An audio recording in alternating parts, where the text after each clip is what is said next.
Hello दोस्तों, आपका स्वागत है आपका अपना चैनल स्टडी विद अरविंद में। आज हम इस वीडियो में बात करेंगे जो रेलवे का जो रुक्मणी प्रकाशन का प्लेटफॉर्म का आया हुआ है 2500 क्वेश्चन का जो साइंस का सेट आया हुआ है, उसमें से आप सेट नंबर 30 इसको डिस्कस करेंगे। इससे पहले हम 29 सेट डाल चुके हैं, तो आप ज़रूर चैनल पर जा करके सारा सेट देखिए। 2500 क्वेश्चन का सेट है और सबसे अच्छा है कि इसमें से एक शिफ्ट में जितना साइंस पूछा गया उसी का एक सेट बनाया गया है और सब बहुत अच्छा ये बुक निकाला गया है। तो ज़रूर आप इसको देखिए। इससे आप अगर 2500 क्वेश्चन देख लेते हैं तो आपका साइंस बहुत क्लियर हो जाएगा और बहुत आगे आने वाला एग्ज़ाम के लिए बहुत लाभदायक होगा। तो ज़रूर आप शुरू से अंत तक देखिए। अगर आप इस चैनल पर नए आए हैं तो चैनल को सब्सक्राइब, लाइक, शेयर ज़रूर कीजिए। अगर आप इसका PDF लेना चाहते हैं study with Arvind Telegram channel पर जा करके आप इसका PDF भी ले सकते हैं। तो चलिए स्टार्ट करते हैं। आज हमारा सेट नंबर 30 होगा। चलिए स्टार्ट करेंगे। तो सेट नंबर 30 का पहला क्वेश्चन है कि निम्नलिखित में से कौन सा मोनेरा समूह से संबंधित नहीं है।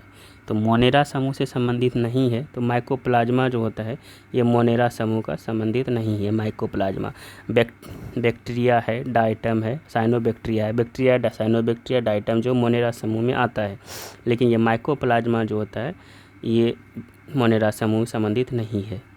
चलिए देखते हैं नेक्स्ट क्वेश्चन। 1 नंबर का D सही हो जाएगा। नेक्स्ट है तीसरे सेल में इलेक्ट्रॉन की अधिकतम संख्या कितना होता है। तो तीसरा सेल में 18 होता है। तीसरा बोल रहा है 2n स्क्वायर पे बैठाएंगे, 3 3 9 दूनी 18 हो जाएगा।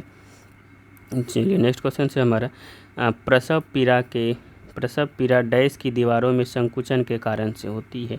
तो किसके कारण से होती है? तो गर्भाशय की दीवारों में जो संकुचन के कारण से क्या होता है? प्रसव पीड़ा यानी दर्द होता है। तो 3 का C नंबर आंसर सही हो जाएगा। चलिए देखते हैं नेक्स्ट क्वेश्चन। नेक्स्ट है हमारा 4 नंबर क्वेश्चन क्या बोल रहा है कि एक तत्व की परमाणु संख्या 13 है तो इस तत्व में कितने सेल होते हैं। अगर 13 है तो 2 8 3 हो जाएगा, यानी कि 3 सेल हो जाएगा। 4 का A नंबर आंसर सही हो जाएगा। आप ज़रूर ध्यान में रखिए इसको हम बांट देते हैं 2 8 3 तो 3 हो जाएगा। तो तीसरे सेल में कितना हो जाएगा? तो 3 सेल हो जाएगा। तो 4 का A नंबर आंसर सही हो जाएगा। चलिए देखते हैं नेक्स्ट क्वेश्चन। N की परमाणु संख्या 7 है तो फिर नाइट्रोजन परिवार का तीसरा तत्व का जो परमाणु संख्या होगा वो कितना हो जाएगा? तो ये 33 हो जाएगा। आप उसको ध्यान में रखिए कि कितना हो जाएगा। नाइट्रोजन की परमाणु संख्या 7 है, फिर नाइट्रोजन परिवार का तीसरा तत्व पूछा है तो तीसरा तत्व हो जाएगा कितना? 33 हो जाएगा। चलिए नेक्स्ट है 6 नंबर। मानव रक्त में सबसे बड़ी कणिकाएँ क्या है? तो सबसे बड़ी कणिकाएँ जो श्वेत कणिकाएँ WBC है। सबसे बड़ी कणिकाएँ क्या है मानव रक्त में? तो WBC यानी श्वेत कणिकाएँ। चलिए नेक्स्ट क्वेश्चन है हमारा 6 का B नंबर आंसर सही हो जाएगा। 7 नंबर क्वेश्चन क्या बोल रहा है कि यदि तापमान बढ़ता है तो ध्वनि की गति क्या होगी। अगर तापमान बढ़ेगा तो ध्वनि की गति भी बढ़ेगा, क्योंकि वह ध्वनि जो है टेम्परेचर पे, तापमान पे निर्भर करती है, दाब पे नहीं करती है लेकिन ताप पे करती है। चलिए नेक्स्ट क्वेश्चन है मेरा 8 नंबर। 4 सेकेंड में 15 मीटर और फिर 2 सेकेंड में 16 मीटर की यात्रा के तो औसत चाल क्या करेंगे? ये दोनों को जोड़ देंगे और ये दोनों टाइम को जोड़ के डिवाइड कर देंगे तो मेरा औसत चाल निकल जाएगा 8 का C नंबर यानी 5 मीटर पर सेकेंड इसका आंसर आ जाएगा। चलिए देखते हैं नेक्स्ट है हमारा 16 नंबर क्वेश्चन क्या बोल रहे हैं। नेक्स्ट हमारा है 9 नंबर क्वेश्चन देख लेते हैं। 9 नंबर क्वेश्चन क्या बोल रहे हैं कि डैश का pH कागज़ के प्रत्यक्ष प्रयोग से पता नहीं लगाया जा सकता है। तो किसका प्रयोग से नहीं लगा? तो ठोस सोडियम बाइकार्बोनेट। तो ठोस में pH का कोई प्रभाव नहीं पड़ता है, इसीलिए pH का प्रत्यक्ष का प्रयोग से पता नहीं लगाया जाएगा। तो ठोस सोडियम बाइकार्बोनेट के प्रयोग से हम pH का पता नहीं लगा सकते हैं। तो 9 का D नंबर आंसर सही हो जाएगा। चलिए नेक्स्ट क्वेश्चन है हमारा 10 नंबर। मानव शरीर में श्वसन वर्णक है तो श्वसन वर्णक क्या? हीमोग्लोबिन है। हीमोग्लोबिन का काम है शरीर में ऑक्सीजन को इधर पहुंचाना। तो मानव शरीर में श्वसन वर्णक क्या है? हीमोग्लोबिन है। चलिए नेक्स्ट क्वेश्चन देखते हैं 11 नंबर क्वेश्चन का बोल रहा है धातु हमारी हथेली पर पिघल जाती। कौन से ऐसे धातु है जो हमारी हथेली पर पिघल जाती? गैलियम जो है वो हथेली पर पिघल जाती है। तो 11 का B नंबर आंसर सही हो जाएगा। चलिए देखते हैं नेक्स्ट क्वेश्चन।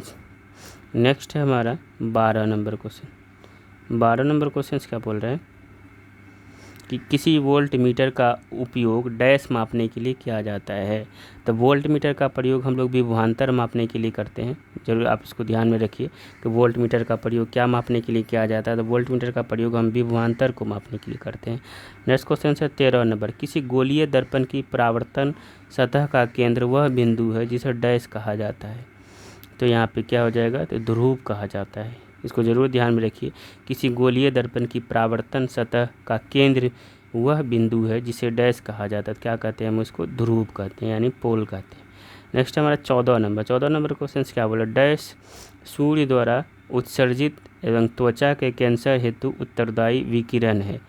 तो 14 का बी नंबर यानी अल्ट्रावायलेट हो जाएगा, जो पराबैंगनी किरण है ये त्वचा कैंसर के लिए और हानिकारक होता है। ये अल्ट्रावायलेट सूर्य द्वारा ही उत्सर्जित होता है, जो ओजोन परत के द्वारा इसका अवशोषित कर लिया जाता है। अगर ओजोन नहीं रहे तो हम लोगों को वो नीचे आएगा, नीचे से हम लोगों का त्वचा कैंसर हो जाएगा। तो इसका बी नंबर आंसर सही हो जाएगा, 14 नंबर।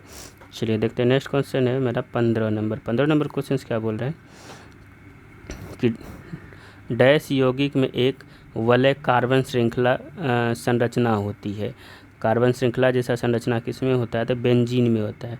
बेंजीन का फॉर्मूला होता है C6H6 होता है, एक एरोमेटिक यौगिक है। इसमें पूछा जाता है कितना सिग्मा बॉन्ड कितना पाई बॉन्ड होगा।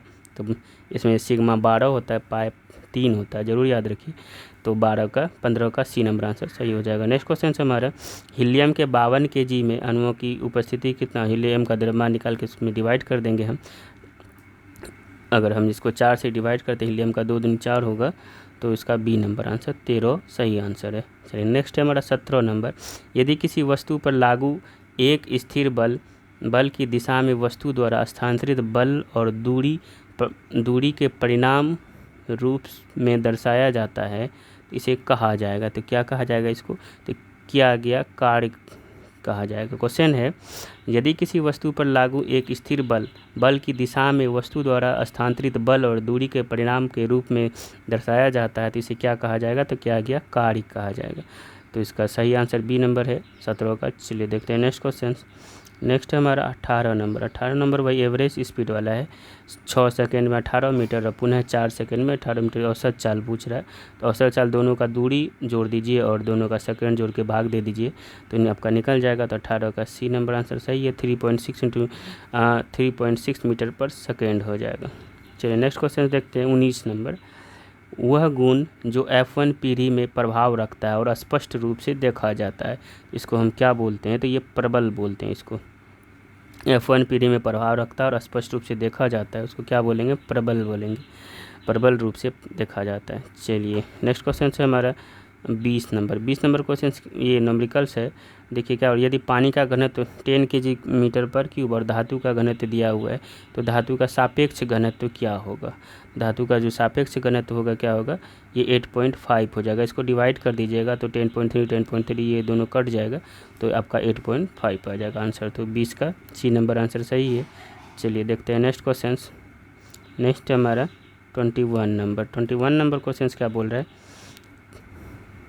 कि यदि निम्नलिखित में से कौन सा समीकरण किसी ढांचागत रासायनिक समीकरण को निरूपित करता है, तो कौन सा समीकरण निरूपित करता है, तो ये पहला वाला ही Mg+O2 MgO यही निरूपित करता है। तो आप ध्यान में रखिए कि कौन MgO जो एक क्षारीय ऑक्साइड है, तो आप इसको भी याद रखिए।